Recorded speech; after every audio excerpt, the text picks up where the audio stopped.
Welcome back to Deprogrammed. This is the New Culture Forum show where we do our best to fight back against the forces of ideological conformity, particularly among the young. My name is Harrison Pitt. I'm a senior editor at the European Conservative, and I'm thrilled to be joined today, as ever, by Colin Tomlinson, the host of Tomlinson Talks at thelotuseaters.com, and our special guest this week, Ben Leo, the GB News presenter. Now, Ben, thank you very much indeed for joining us. Thank you for having me. On Deprogrammed. It's a privilege. We saw Keir Starmer wisecracking in Parliament yesterday against Nigel Farage for spending so much time in the United States rather than consorting, as he supposedly should be, with his Clacton constituents. This is rather rich from a man who says that he prefers the company of the Davos class than he does to the Westminster of our establishment, but that's by the by. Do you sense that Starmer is somewhat rattled by the fact that Farage is on much closer terms and even has a friendship with the incoming administration, which is far closer and far more intimate than he and his cabinet can ever hope for? I'll answer that just to say, but just to add, there was a stat out yesterday or the day before showing that Keir Starmer has had more foreign jollies out of any other prime minister in history at this point in his term. So he's a fine one to talk about gallivanting abroad. Is he rattled? No, I don't think he cares. I think he's very, very arrogant, and we've seen it so far in his time as prime minister. He's got this vast arrogance about him. I don't think he cares that Nigel is friends with Trump and his team and his family. And I think it is a friendship now. It's more than just some sort of, transatlantic relationship. I don't think he cares. I think he's so arrogant that he doesn't even want to consider the fact that Nigel could help his government and even the country by taking advantage of the relationship. But we've seen before, Nigel in September, he brokered a meeting between David Lammy's team and Donald Trump's team. They had dinner. Lammy talked about it, I think it was last week, saying that he enjoyed some extra servings of chicken or something, courtesy of the incoming president.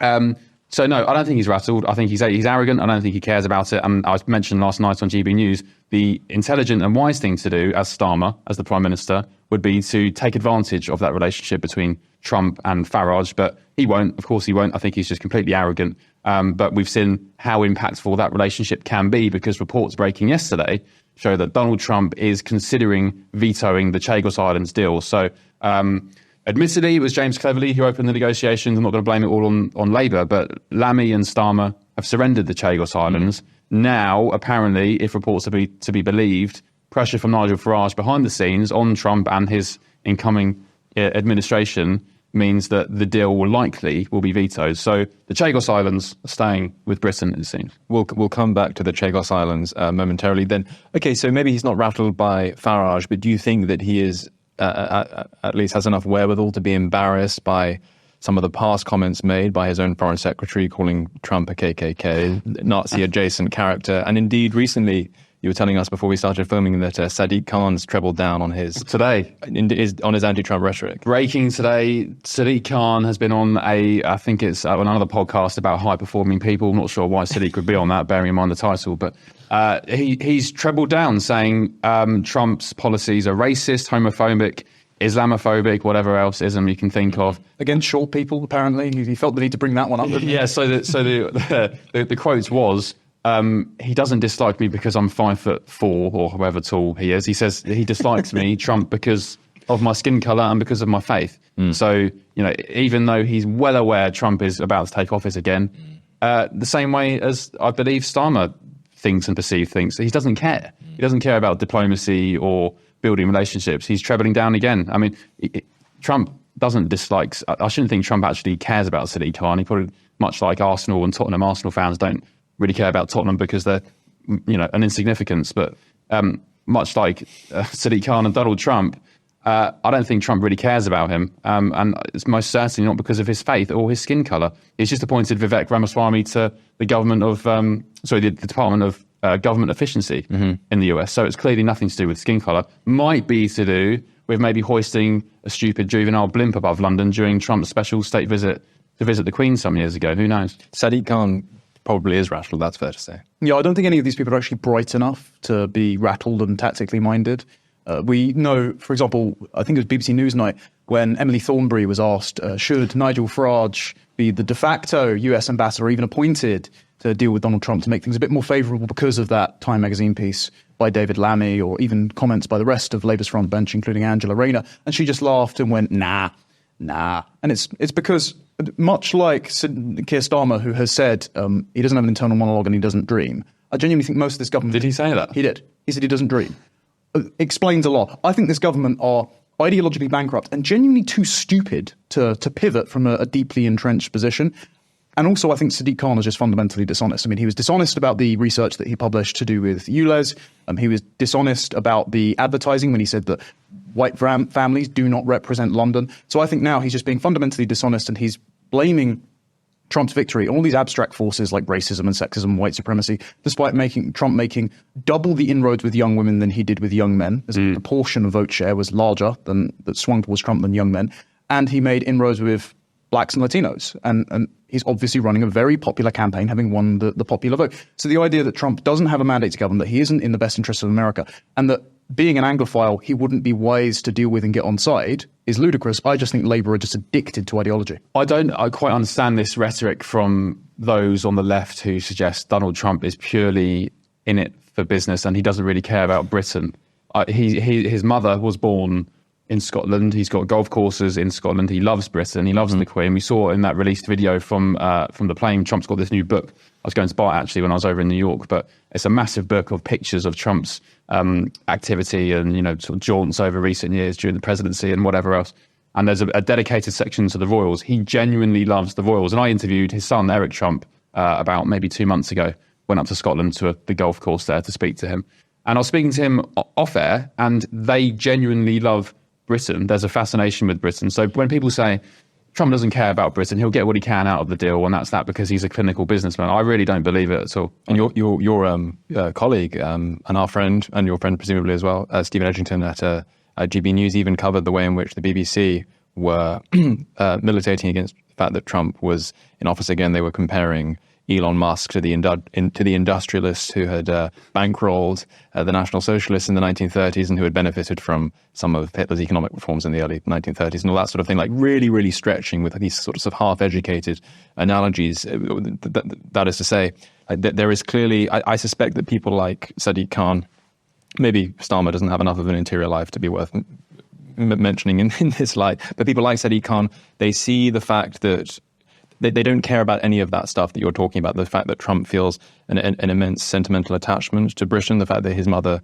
is Scottish, the fact that he is a kind of solid Anglophile doesn't matter to them because they don't think of themselves as guardians of Britain's national interest at all. They think of themselves as members of a kind of globalist cosmopolitan priesthood, and they're much more interested in impressing their peers, whether those peers are in New York or California, and doing these sorts of glitzy mainstream regime podcasts than they are in actually serving the people of this country. On a very basic level, I also think Sadiq Khan's probably just trying to keep himself relevant as well, because I think, as you've alluded to, I think he's probably got ambitions beyond his time as Mayor of London to go and get a job with the UN or somewhere, or some globalist organisation. I'm quite sure of that. So he's probably just trying to keep himself relevant. We haven't heard from him in a while. When was the last time before this you'd heard of Sadiq Khan do anything of note? When he was complaining about Lee Anderson pointing to his record as human rights lawyer. That's about it. I mean, it shows what he achieves as mayor of one of the biggest cities in the world, when the only times you hear from him is when he's complaining about somebody, being racist towards him, or allegedly being racist. Yeah, well, I don't want to get too dramatic and theatrical here, but towards the end of Churchill's famous speech in May 1940, he says, even if these islands were to be subjugated and starving, I have hope that the new world with all its power and might shall step forth to the rescue and the liberation of the old. Do you think that it's possible, again, not to be too grandiose for the parallels, but do you think it's possible that what we find ourselves in a pretty sticky situation here in Britain? Does the fact that we have someone who is, I don't like this word, but ideologically on side in the White House, direct line to Farage, does this give us a bit of a lifeline in Starmer's Britain? I mean, we've seen, for example, the Definitely. Go on, you elaborate on that. I think just generally we're maybe between 5 and 10 years behind the US on everything anyway. That's why you're seeing I equate this the outgoing Biden administration. Mm-hmm. So we've had 4 years of the sort of the woke stuff and the left side of the argument. They're going, and we're just starting our 4 or 5 years. So I think and that happens a lot with pop culture as well, and societal norms. With films and fashion and all sorts of other things. So I think generally we're 5 to 10 years behind the US. I think they've just realised and woken up to the fact that people have had enough of this attack on culture and society, and people are rejecting it. I mean, even when I was in New York last week for the election, I had a choice of either going to Florida to hang out with Republicans, go to the Trump watch party at the Palm Beach Convention Center, or go to New York, where I assumed at the time it would be a sort of a Democrat hotspot full of raving leftists who I'd have more fun with. I chose New York because I don't want to live in an echo chamber. I wanted to go and have some fun with some people on the other side of the debate. So I chose New York. But when I got there and I did some Vox Pops and I sort of went to Brooklyn and Manhattan and spoke to people and asked who are you voting for and why, I was so surprised at the level of either Trump support or not voting for anyone. And I think when people say they're not voting for anyone, maybe they're just shy Trump voters. There were very, very few Kamala Harris, Tim Walz supporters when I was there for 3 or 4 days in New York. And lo and behold, when the polls came out and the data's come out, there was massive swings. I think New York, the 5 boroughs of New York, had the biggest swing from Democrat to Republican, from Biden to Trump, out of anywhere else in the US. So I think the tide in America is turning.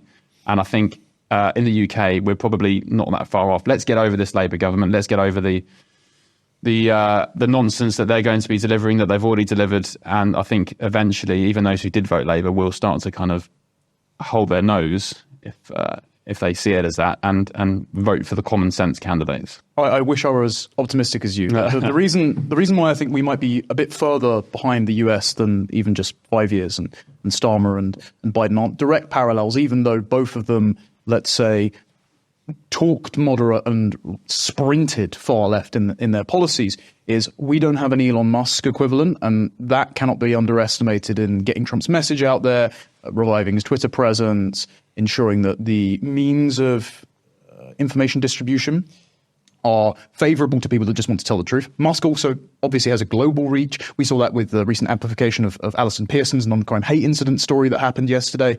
But we don't have someone that's rooted in Parliament, in an insurgent party, to also lend their support. Do you not think, though, this is becoming more of a Western awakening as opposed to just sort of national country basis? Because even Elon Musk last night retweeted a GB News post about Alison Pearson and said, this is insane, this is insanity. We've seen from Elon Musk over recent months. I mean, he's done a better job of holding Keir Starmer to account than anybody this side of the pond, I guess. I think that's great, but I think you need someone in the camp who knows how to use these tools properly. You need someone to ride the wave in Britain. Well, also, Musk generated the America PAC. He went around campaigning in Pennsylvania in a swing state for Trump, so he did actual electoral things, not just liberating the means of information. And also, and we may differ on this, I know that you used to be Nigel's producer, didn't you? No, I've known Nigel since my local newspaper days, maybe sort of 20 years ago. Blimey, there we go. Yeah. At present, I don't think Nigel is occupying the same role that Trump is in America, because even when Trump was out of office, he was acting like the king in waiting. He's had a lot of narrative power. It feels very much like Trump's rise and fall arc is a heroic arc. They're getting shot. He's almost got like real life plot armor. There's a kind of magic around Trump. It's not quite the same with Nigel yet. He's not on the same hero's journey. You think he's too tame, don't you? I do think he's too tame at the moment. I think he has a lot more room to maneuver, and I think that's proven by Trump running on mass deportations and getting a large share of the Latino vote, that you can be a lot stronger on rhetoric, that you can enforce the law, that you can speak in favor of national sovereignty and not be worried about being called racist by a media that's always going to call you racist because they think the countryside is racist. It's absurd. I think that currently Reform are not being the MAGA movement equivalent to Britain. And I also don't think that we have someone with we don't have an all-star cabinet like Trump has amassed. We don't have a Vivek, we don't have a JD Vance, Jeremy Clarkson has not yet stepped up to the plate and joined Reform. We'll see about this farmers' protest. There's various factors that the American third MAGA wave had that allowed them to ride to success that I don't think the UK's got it yet. Well, again, I go back to that 5-year thing. I think eventually, once we get into the trenches of this Labour government, we may see more of an awakening and more of a pushback. I just think we're slightly behind. I agree that we're behind, and you're right to point out the way in which we live in a globalized digital age, and that obviously has its drawbacks, but it also, in this respect, it has its advantages. The transatlantic relationship, we share a language with America. There's a sense in which this way we're not these kind of isolated, hermetically sealed national units anymore. Elon Musk's musings on Twitter can have ramifications here in Britain, and if he's amplifying stories which deserve amplification, that's all to the good. Not only do we not have an Elon Musk, though, we also don't have a Baron Trump, which seems slightly relevant in that one of the great advantages that the MAGA movement has taken advantage of in this form, it was doing it in 2016, but it's done it even more since Elon Musk's acquisition of Twitter, is taking advantage of the new forms of digital technology and going on these sorts of startup podcasts which exist outside of the reach of corporate media. And it would be ludicrous to claim that the British market in that respect is anything like the American market. We don't have, in the same way that we don't have all the sorts of things that Connor was saying. We don't have a Theo Von. We don't have a Tim Dillon. We don't have a Nelk Boys. This is the kind of bro podcast that Trump and JD Vance went on in the course of the election. Nevertheless, there does seem to have been a reluctance on the part of reform, and maybe this will change, hopefully it will, to engage with what we do have of that. NCF, we have obviously the Lotus Eaters as well, even what Toby Young's doing with based media. They're still kind of pursuing the Beth Rigby strategy, going on Beth Rigby's show, going on these sort of more mainstream outlets. Far higher than Beth Rigby probably. This was true recently, wasn't it? Do you think that is also a drawback? Yeah, it's a good point. Something I hadn't thought of before, actually. Yeah, I'm just trying to think in my head about, of course, you've got the Lotus Eaters, but I've been trying to think as you were speaking about any similar podcasts, and I don't think there is. I think that's a very good point. I think Chris Williamson would be our Joe Rogan. That's a good point, yes. And Chris Williamson has made forays into speaking to political people like Douglas Murray and Ben Shapiro, and even coming up cases on the other side like Destiny. So I think there's room to do that. But I think we say this because when we've spoken to people off air from Reform, there's a general perception that they're going after the sofa voters who will watch football on Sky on the weekend and occasionally catch news clips on there, and they might tune into the BBC out of habit. And so what they'll do is they'll go on Laura Kuenssberg's show, they'll get a 30-second clip out of a half-hour interview. That'll go viral on Twitter, but they also might catch some low-propensity voters who are in the Labour heartlands but hate Labour. And what the Trump administration has done through Baron Trump is get low-propensity voters that instead engage with digital and new media, especially because over here it's highly regulated by Ofcom, who seem to be very partisan. And instead, they'll galvanize the consciousness of young men who feel politically homeless, but are like crying out for a solution. And I think that is something they might need to pay attention to, because at the moment, I don't think they're going to make inroads with sort of like Lib Dem voters, for example. Do you think we have waves of young men in this country who are feeling disillusioned? Similar to as we see in the US. You think that's there? Definitely, yes. I mean, there is evidence of a very strong and protracted and increasing and intensifying gender divide in every single gender political divide in every single Western country besides France. There are all sorts of explanations for why it might be the case. Bits in Germany as well. Say that again? Bits in Germany as well, because there is a growing support among young women for the... Maybe, but in France there's literal parity between... I mean, the French women are very based. Young French women are very based. That's because they've made immigration a feminist issue. They have, but why hasn't that worked in Sweden? Like, there are all these which just faced similar problems. But nevertheless, there is that development happening, and I think that it needs to be taken advantage of. I mean, historically, as far as I'm aware, there are no historical examples of insurgent political movements that have not recruited massively from young men. And if you're not reaching out to young men who are going to be harbingers of the future, then I don't think that you have much generational momentum as a movement. What about white dudes for Harris? Well, where did that exactly? Yeah, there we go. Yeah, but that was entirely doughy and astroturf. That's the problem. And also, not all of those white dudes were dudes. If you catch my drift, I think the Conservative Party used to know this. So in Peter Hitchen's Abolition of Brittany, has a chapter on how various civic institutions waned away, and the Conservative Party used to not just be known as the Anglican Church wasn't just a Tory party at prayer. The Conservative Party was known as basically a dating agency for young conservative-minded people to meet their spouses at conference and then go off. That no longer happens, mainly because they've kicked all of the best people out of the party membership, but also because they've become radioactively unattractive to any young man who doesn't want their country stolen from them by hostile foreign dependents. And if Reform is going to put that message out, then I think they should put it out stronger. They're going to attract the kinds of young men. Did you see the Aaron Bastani clip when he went to, was it Chichester or Cheltenham or something like that? Yeah, so somewhere like that. Yeah, Chichester. There we go. My neck of the woods. So there was a lad on a BMX and a young mixed race lad, and they just walked over to him and he just said, "Okay, well, who are you voting for?" And he went, "I'm voting for Reform." Why? Because there's loads of foreigners around here and they've turned it into hell because they don't have jobs and they don't do anything, and I'm British and I want Britain for the British. You sell that message to young men, they'll sign up in droves just like they have for MAGA. I think you need to provide some context, I think you need the Southport incident where Nigel was dragged into that and accused of starting the riots. I mean, as a sitting MP, that could be a very, very serious thing. So I think you need to give some Reform some space on that, because that could have been very, very bad for reform and for Nigel. Yeah, I understand. I think it could have easily have been a stitch up where he was. I mean, they tried to do it. James O'Brien on LBC was banging the drum every day, and you say something enough, calling it the Farage rise, exactly, and it manifests into something that the NPCs will think is a reality. So I think they need to, and I think they are playing clever reform. They're just being, slow and steady. And as I said, give it a couple of years, and maybe you'll see more of a turning of the screw. But I think, likewise with affiliating themselves with, say, for example, Tommy Robinson. I've got no problem with Tommy Robinson. But from reform's perspective, I don't know this, but I assume they're just trying to play things a little bit safe and not throwing their eggs into one basket very, very quickly where it could easily go wrong.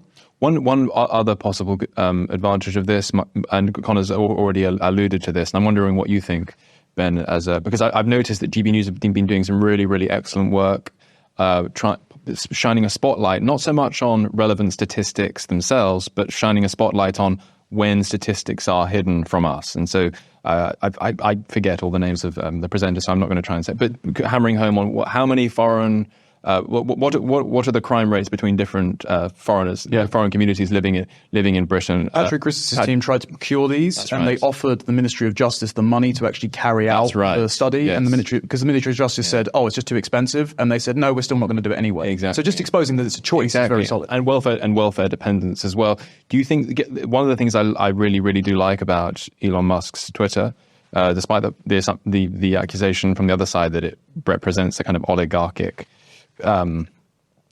distortion, is the fact that it's incredibly open. I mean, you can say more or less anything you like, short of breaking the law. And second to that, you can actually make corrections on live posts, which are community notes, and it's a decentralized algorithm. No one has their hands on that. It kind of selects purely on the basis of truth quality, which is a really good thing. Do you think that the fact that so this is an elaborate argument. Do you think the fact that we have someone in the White House who is so sympathetic, who is on such strong terms with Elon Musk, that limits Starmer's room for maneuver when it comes to trying to use the Ofcom regulation and trying to transfer that onto forms of digital media like Twitter? Do you think that Starmer will accordingly be much more hesitant to do that sort of thing? And do you think that will keep our debate over the next 4 or 5 years open in a way that favors truth and favors things coming to light that the public really needs to hear? No, I'm sorry to say again, I just don't think Starmer cares. I think he's so arrogant. I don't think he cares. I think he'll do what he wants to do. I think he'll push censorship, and I don't think he really. Honestly, I think he's such a bureaucrat in his mind and his soul and his spirit. I mean, Boris Johnson called him the human bollard, and I think he's just. I mean, he went to a communist sort of training camp in his 20s. I think he's a bureaucrat through and through, and he's got an agenda. He's been talking about deprogramming. He's been programmed for this agenda, and he'll see it out. And just going back to X, Twitter, Elon Musk is community noted many, many times, very, very frequently. And I was having this conversation last night with a panelist on GB News who was saying it's not free speech if I'm being abused and people are saying nasty things to me. I said, well, I'm sorry, I don't approve of people being unkind to each other. We should respect each other and be very loving towards each other. But I will die for your right for you to call me whatever the hell you want. I mean, that is free speech. If free speech has limits or conditions, it's not free speech inherently. Yes. But going back to Starmer, no, I don't think he gives a damn. So what I'm not saying that I agree with your analysis of Starmer. What I'm suggesting, because you even mentioned earlier on the Chagos Islands, which we'll probably come to in a minute, clearly his hand is, you were predicting yourself, his hand is likely to be forced on that question. What I'm saying is, might there be an analogous way in which his hand is forced? Not that he would want to do this willingly, not that he would act on the incentives himself necessarily, but I mean, let's say that certain stories are being suppressed on Twitter and are not being amplified in Britain when they should be, that are clearly in the public interest, whether it's to do with welfare dependency among immigrants or whether it's to do with imprisonment rates among immigrants, crime rates among immigrants, all that sort of thing. And let's say that it's not being amplified in the way that it should be. All it takes, presumably, and maybe this is too idealistic, is one phone call from Nigel Farage to Donald Trump, and Donald Trump can put pressure on Starmer to relent. Not even that. There is an example of this happening at the moment. Morgan McSweeney is his new chief of staff, if I remember correctly, after Sue Gray got a very nice 6-week holiday and then had her role cut. McSweeney founded the Centre for Countering Digital Hate, which just before the election was revealed to be liaising with Senator Amy Klobuchar's team connected to the Harris campaign to, quote, kill Musk's ex. Well, now the House Judiciary Subcommittee on the Weaponization of Government, led by Jim Jordan, stalwart Republican on Trump's agenda, is demanding they don't delete any of their internal communications. They turn them all over, and the committee face accountability. And this has a direct connection to Starmer's 10 Downing Street. So whether or not Starmer feels the need to be reined in, because I agree, I think he's an arrogant moron, frankly, and he can't pivot. I think the Trump administration, the mandate they have to govern, their commitment to transparency, whether on X in terms of free speech or whether it's the operation of government under possible Attorney General Matt Gaetz, will go after Starmer in terms of legislation and force him to be kept honest downstream of the legal routes that they take in the States. Half the problem is you need to get those stories in the first place. Journalists, or they need to obtain the data. And you've just made a good example there from Patrick Christie's show. When government departments are refusing to release the data, then you've got a problem. You can't even begin to start developing the story. Rupert Lowe, the Reform UK MP, he's been trying to get data from the Home Office on asylum seekers who have absconded and not been found, i.e. where are they? They've just disappeared. Yes. The Home Office won't comply. They won't give him any data. They say, I think they don't have it even, which is an even bigger travesty. But half the problem is you need to get the story in the first place. It's absolutely, but one way of getting bits and pieces of the story is to complain about how you're not getting the whole bit of the story, and then what can happen is that whistleblowers can come forth and give data to MPs. I mean, this is what happened recently. You just mentioned Rupert Lowe. This is just what happened with Rupert Lowe to do with welfare dependency in particular, because there have been because people have been amplifying their frustration at not being able to access statistics. The fact that this becomes the conversation in itself means that we're in a situation where all it takes is one person to slip Rupert Lowe some statistics on how in the last 2 years or so, immigrants coming in, 41% of them have been in receipt of welfare, something like that, which is insane, given that the part of the only remaining pillar left in the pro-immigration case, and it's not even that strong, is the economic case for immigration. No one makes the cultural case for it anymore, as they did in the early 2000s about spices and all this sort of thing. That seems to me... We have the recipe. We have the recipe. Even just bitching about it relentlessly on Twitter can have a salutary effect later down the line. And I'm praising GB News for doing this, and it seems to be reaping some small dividends. Yeah, I mean, we're trying, but... Again, you need to rely on, and I'm sure there are, but you need to rely on whistleblowers. Steve Edgington, our American reporter, has a few whistleblowers in the Home Office. He's got some great stuff from there. But we go back to the sort of communist aspect of this Labour government. The fact that the civil service now blows to something like 90,000 plus. At a time when the US are taking a flamethrower to government departments and to Washington. Yes. The Tories wanted to cut, was it 60,000 civil service jobs? Yeah, something like that. There's a reason that Labour have reversed on that and they're increasing it even more. And by the way, giving them massive pay rises, working from home for most of their time, all sorts of pension protections. There's a reason for that, because they know the civil service is made up of mostly people who identify with their agenda. Yes, and there's very little. There's the efficiency argument for it is very, very weak indeed, given the fact that we managed to administer the whole of India in 1911 with a civil service of around 12,000. So I don't see why we need 90,000 in modern Britain. It's because they protect the state. Indeed, they hire specific people with a specific agenda and thought process, and the more people you have on board with that, the more that your argument is going to be ratified and held up. Yeah, absolutely, and it makes it very difficult for insurgent parties to undo changes which are not that long in the making, which are actually in fact quite recent in the making.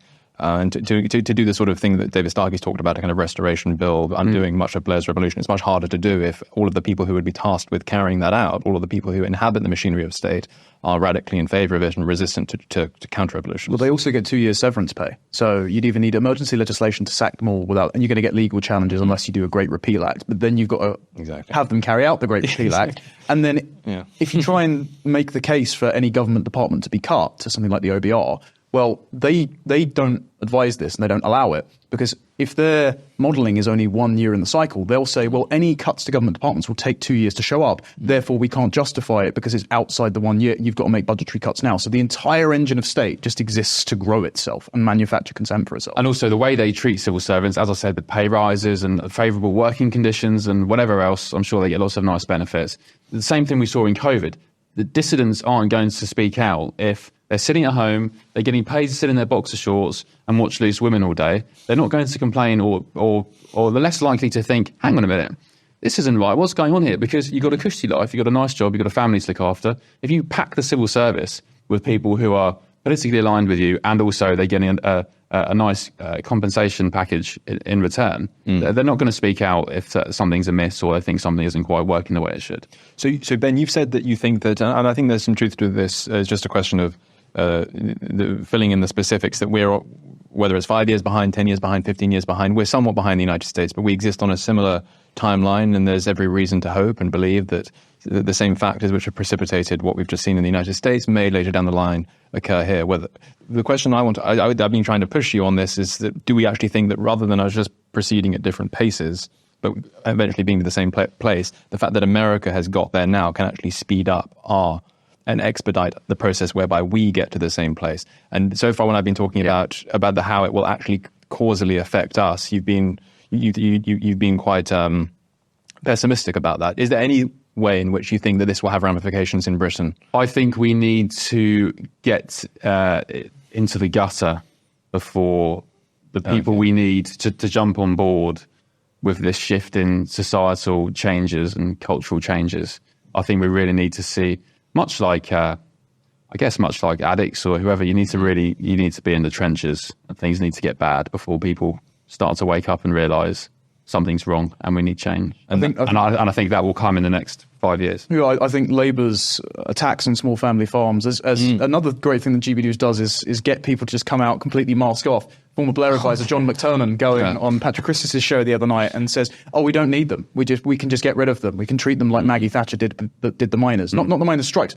The miners is enclosing their entire towns down, the intergenerational livelihood, just shuttering them, treating them like kulaks and liquidating them." Yeah, brilliant. Thank you for the insight into the mentality of this government. Thank you for galvanising all the farmers against you. Thank you for, again, making clocks and look at the crown in the gutter and think, oh, it might be nice to pick up and put it on. You know, that sort of thing is very useful. And I don't want things to get worse in the country. None of us do. I mean, you've got kids. I'm hoping in the next couple of years, and we can find a bloody house. But it does feel like a lot of people need to be confronted with the adverse effects of the policy before they clock on to things needed. Jeremy Clarkson's a good example. I used to work at the Sun newspaper for 7 or 8 years, and I remember him always being very, very careful with the way he would talk about politics in public. He would never be very politically aligned, very vocal about lots of other things. But I don't think maybe 3 or 4 years ago, you'd ever see Jeremy Clarkson saying, what did he say about get this shower out or something? They also said that by removing family farms and building new build estates and social housing, they're ethnically cleansing the countryside. Yeah. I mean, again, I'm not attacking Nigel. I'm a very critical friend to reform, but Jeremy Clarkson sounds a lot stronger. You know? You think Jezza would ever stand? I don't think he wants to, but I think much like Cincinnatus, eventually someone will call upon him to be Caesar as he's working his plough, and he's going to. He could be our Elon Musk. I know maybe not as rich, but he's got a lot of influence. Well, he would be closer to Donald Trump, given he's got the TV star power. Yeah, this is the sort of thing that we need to be thinking about. We need to be thinking about. You need an A team. You need your sort of, I'm not a superhero guy, but like you need your kind of Avengers Assemble crew, and this is something that Trump didn't actually have in 2016. I mean, Mike Pence, you might recall, was vice president. He's not the most inspiring sidekick for someone to have. I mean, he looks like someone playing George Bush in a movie.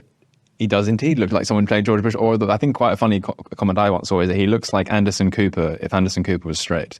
Put on a bit of weight. He had put on a bit of weight. Panel chocolate for breakfast every day. That's quite a funny remark. But yeah, so I saw an interesting post about Pence the other day. He's just completely destroyed his life. He's not in with the MAGA lot or Trump. Yeah. He's not in with the Democrats. He's just, an irrelevant entity. Just completely irrelevant. Just blew everything. He's one anti-Trump bestseller away from rectifying that and fully joining the CNN, MSNBC camp. It always happens with. Well, I think they're finished as well. CNN, they're sacking loads of stars. They're racing lots of stars.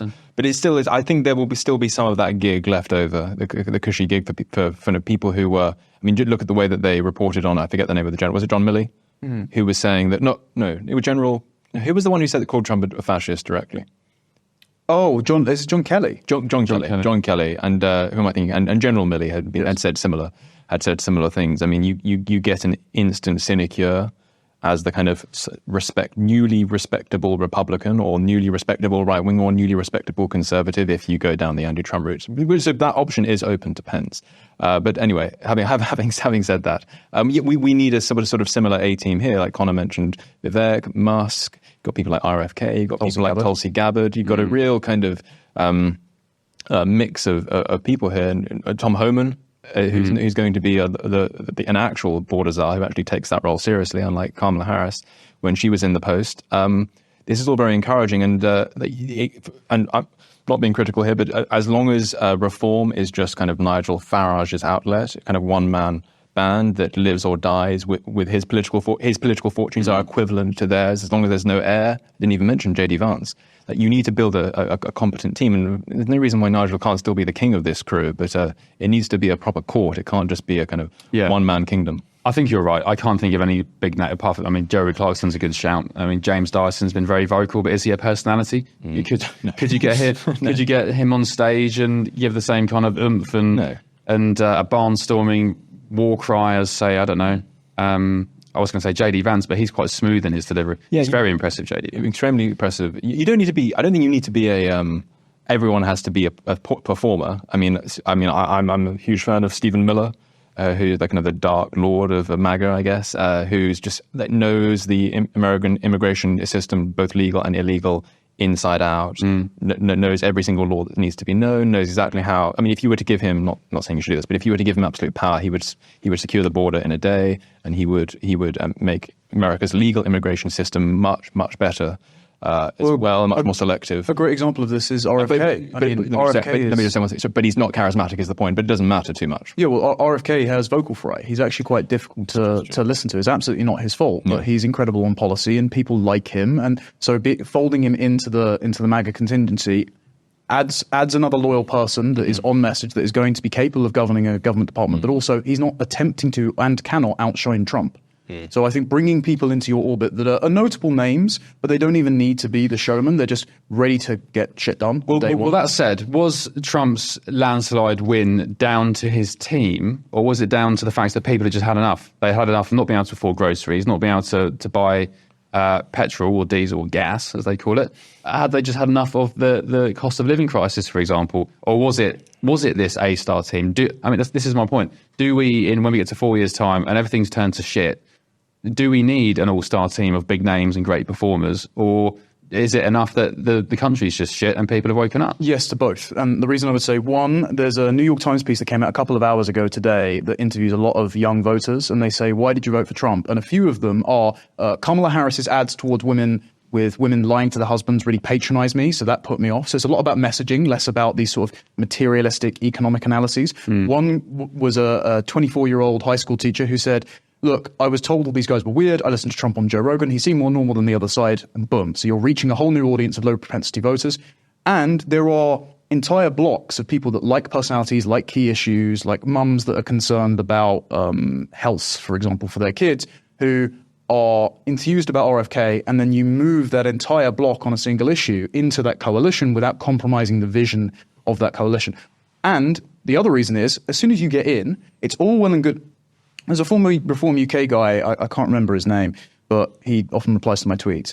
And when I've said that there isn't yet a party ready to take power, even if you like Reform, they haven't got their infrastructure in that built. And he said to me, yes, but there's no one else to go to. Number one, the Conservative Party are reanimating, and I'm not keen on them at the moment, but they are gaining momentum in the polls, and Reform is sitting stagnant. But you shouldn't have that attitude of, well, where else are you going to go? Who else are you going to vote for? No, you need a group of people that on day one are ready to execute your vision. You don't want to be stuck not having people to staff the departments, and then, like Trump did in 2016, pick the wrong people and they actively work against you. Yeah, that's a good point. I partly, who was that Reform chap? I partly agree with him. You don't want a situation back in the UKIP days where you've got all these nutters coming out with saying stupid things and really scuppering the process, and which goes back to my point about Reform needing to play it safe and just slow and steady, because I think they're trying to make sure that doesn't happen again. UKIP had such momentum and such a massive progress in such a short amount of time, but it was scuppered because, as David Cameron would call it, I wouldn't say it was filled with fruitcakes, but there were a few fruitcakes which put those voters who are willing to hold their nose, puts them off completely. So Reform have to be very careful. They do have to be careful, and but they also need to be ambitious. And I suppose another thing that counts against them is that, like, Trump had already taken over a mainstream party and made it into his own as of 2016. We're still in a position where, and Connor alludes to this a little bit by mentioning the Conservative Party, Reform still needs to be catching eyeballs a bit. It still needs to be attracting people because it has competition on its right. Obviously, none of us particularly think of the Conservative Party as effectively conservative or right wing, but nevertheless, there is that perception that there's nothing obvious about even things. If things, as you say, and I think this is important as well, if things do go badly, continue to go badly over the next 5 years, then people are going to be hungry and thirsty for an alternative. But there's nothing automatic about reform being that. Whereas in 2024, there was only one alternative to Kamala Harris winning, and that was the Trump, a second go at the Trumpian revolution. Like we have like reform isn't the obvious credible alternative yet, and you need to be driving attention to do that. A second point as well that I think is really important is that we don't want reform's victory. If let's say that reform wins in 2029, we don't want their victory to be like the 2016 one. And one of the reasons why the 2016 one in the United States wasn't as effective as it could have been is because Trump didn't have enough of an A-team around him, didn't have enough loyalists around him. He kind of outsourced his appointments to people like to the old guard establishment members of the Republican Party like Paul Ryan and Mitch McConnell. They were the ones who filled the kind of administration posts. That's another reason why you want reform to have an A-team, because it doesn't just take one man to kind of enact the kind of counter-revolution we need. We need a whole host of very talented, very effective people to kind of enter Westminster and get that job done. And also, I think there's that I'm going to butcher this, right? You can correct me on it, but there's that old saying about, don't interrupt your enemy when they're making a mistake or making a fool of themselves. Just let them carry on. And Labour, I mean, I'm not some reform spokesman. No. I didn't vote for anyone in the previous election, but there is something to be said about just letting Labour get on with it, because whether you're a Tory, a Reform voter, or even a Labour voter, many Labour voters would agree it's been a bit of a shit show this past 100 plus days in the Labour government. Even just political decisions, they appear so naive. Why would you go after pensioners to raise £1.5 billion in a winter fuel allowance when it's going to cause so much scandal and damage and bad headlines? Likewise, the inheritance tax on the farmers, that's going to raise something like £1.3 billion. It's just not a good look. And politically, it's a bit thick. So I'm not sure why they've done it. So when they're doing stuff like that, let them get on with it. I don't think reform have to be too vocal at this stage. Yeah. No, I understand the virtues of keeping things safe. We probably should mention briefly the Chagos Islands. You've been looking into this a fair bit, as I understand it, Ben. So are you pretty confident now? That's generous. Are you pretty confident now that we will hold on to the Chagos Islands, and how significant do you think that is? So I think the current situation is Donald Trump is receiving advice from the Pentagon, legal advice, yes, about whether he can veto the deal, which Joe Biden approved. But Nigel Farage said it's happening. So according to, he knows more than me, so I assume that's the case. Yeah. Do you think it's also symptomatic of our current political elite and establishment that which would include cleverly, let's not let the wretched Conservative Party off the hook.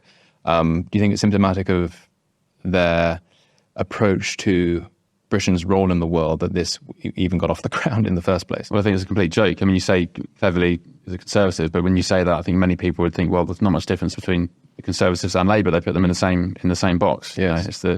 It's a different team, same manager. But when Kemi Badenoch won the Conservative nomination, he tweeted out, however ironically, pale, male and stale. And it's like, why are you using the ethnicity of the native population as a slur, James? Like, you shouldn't be leading a Conservative Party if you have such animosity towards the population of Britain. I was totally unimpressed with Kemi winning that race. Awful. Just filling your shadow cabinet with people like, I like Priti Patel. I think I like her as a person, but filling with old, crusty Conservatives who have been there, done that under many, many administrations before. Where's the inspiration or the aspiration or the originality? Priti Patel's foreign secretary. It's like, goodness me. She came out. What podcast was it? Some months ago, saying, it was with Christopher Hope on TV News, saying she wouldn't apologise about immigration exploding under the Conservatives because I can't remember what her excuse was. She said we needed it to fix the NHS. Bear in mind, in that year, it was predominantly student visas. And then Miriam Cates came out and said the following year's immigration from 2022 to 2023, if you looked at health and social care visas, they gave out 70,000 of them and only 11,000 places were filled because they came over on the visa and then just disappeared into elsewhere. So, NHS is not a good excuse, Priti. But now she's being put in charge of the Foreign Office, shadow Foreign Office, of course, with the eye of taking Foreign Secretary should they win in a few years. And so it's just going to be a new coat of paint on the same busted old car. Yeah, I feel like we're in a bit of a weird place in England or the UK at the moment where there's no real standout party. Labour are killing themselves. The Tories are a mess. Reform are playing it safe and steady, which I think is the right thing to do. Give it a few more years. But as you said, there's no real sort of momentum MAGA-style operation that looks to be getting off the ground anytime soon. No, and I will confess to feeling very envious and to hoping that we really were. Well, we sort of are. Maybe this is the point I'm trying to make, is that we are kind of maybe being de facto the 51st state of the United States could be helpful over the next 5 years. I have a question for you two. Do you feel more aligned with, say, Europe and the European Union, or the US as an ally? I think this is where Harrison and I might differ, because I look constantly over the US and feel a sense of envy, and having spent a fair bit of time in the US as of late, I feel that their cultural proximity, given they were established as basically an English ethno-state, means that we have a lot more continuity. And I think that movements in the US provide us a lot more breathing room than currently movements on the continent, even though the continent is looking encouraging. So the only thing that made me sort of falter somewhat is because you said the European Union, and I'm not at all a fan of the kind of the globalist luxury belief class that fills all of the major. I used to go to Brussels very, very frequently indeed, and you're going to see these people, and it's the worst people in the world. It manages to bring the worst of globalization all in saturated, offensively, all in one place. But I am of the view that even though I'm constitutionally in favour of Brexit, and I would have voted against the European Communities Act if I'd been in Parliament in 1972, and I would have voted not to join the Common Market in 1975 when that referendum took place under Harold Wilson, that given the political dispensation we had in Westminster in 2016, given the fact that Brexit would inevitably wind up being carried out by kind of globalist drones like Boris Johnson, like Priti Patel, like Jacob Rees-Mogg, Michael Gove, like Rishi Sunak, all of the people who were spearheading the Brexit project, it was inevitably going to actually be worse for us, and that we would have been better off taking advantage of our cultural proximity with Europe rather than inviting the world on our doorstep. And that actually is what has happened.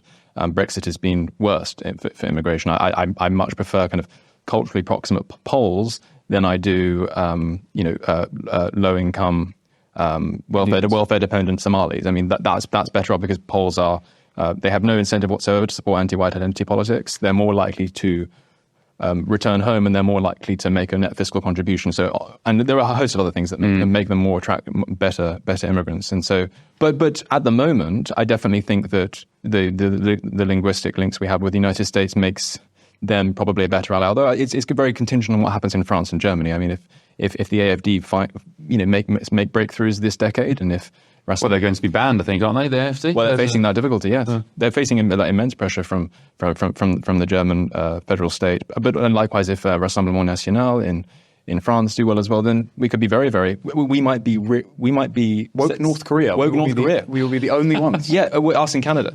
Like us in Canada, I think we're giving Canada a good run for their money on being the worst portion of the Anglosphere at the moment, and it's really, really depressing.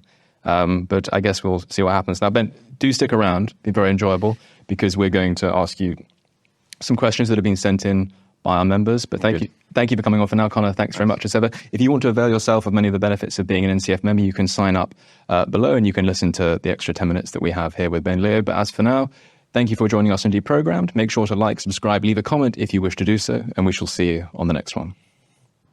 Hello. If you're enjoying the New Culture Forum channel and you believe in our mission, may I invite you to join our membership scheme at the link below, or on our website, newcultureforum.org.uk. Our work is more important now than ever, and we have great plans ahead for the future, but we can't do it without your support. From as little as £3 per month, you can help ensure that we continue on our mission. As a member, you'll receive a range of benefits, including access to exclusive content, invitations to our private events, including here at our studios, free copies of our books, and much, much more, including, of course, our famous NCF mug. If you aren't able to become a member, then please help us by clicking this button and subscribing to our channel. It's completely free. Just remember to also click the bell icon so that you can get notifications when we post new videos. Thank you.